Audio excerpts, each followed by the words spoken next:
న్యూస్లో ఎప్పుడైనా మంచి కనబడుతుందా మనకి? ఎప్పుడు నేరాలు ఘోరాలే కనబడతాయా? ప్రపంచ న్యూస్ చూడండి, దేశ న్యూస్ చూడండి, ఎక్కడ చూడండి దారుణాలు, ఘోరాలు, భయంకరమైన పరిస్థితులు, నరుక్కోవడం, చంపుకోవడం, దోచుకోవడం. కుక్కర్లేసి ఉడికించేసాడండి భార్యని. ఏం పోయే కాలం వాడికి? నీకు ఇష్టం లేకపోతే వదిలేరా? క్రూరంగా చంపేయడమే. ఒక గర్భిణీ స్త్రీని చంపేశాడండి ఉరేసి. ఏం పోయే కాలం అండి? ఎందుకు చంపాలి? ఏమండి, ఎవరితోనూ అక్రమ సంబంధం పెట్టుకున్నందుకు 3 చిన్న పిల్లలను ఒక తల్లి చంపేసిందండి. ఇవన్నీ వార్తలు, నిన్నగాక మొన్నొచ్చిన వార్తలు ఇవన్నీ కాదా? 3 చిన్న పిల్లల్ని ఎవరు చంపేసింది? కన్న తల్లి. ఎందుకు? ప్రియుడి కోసం అడ్డొస్తున్నారు వీళ్ళు. ఏంటండి సమాజం ఇంత దారుణంగా మారిపోయింది?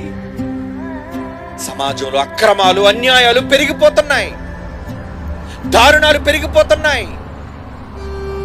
మరి దేవుడు ఎందుకు చూస్తూ ఊరుకుంటున్నాడు? ఊరుకోడు. ప్రతి వారికి ఎలాంటి శిక్ష అమలు చేయాలో అలాంటి శిక్షలు అమలు చేస్తాడు.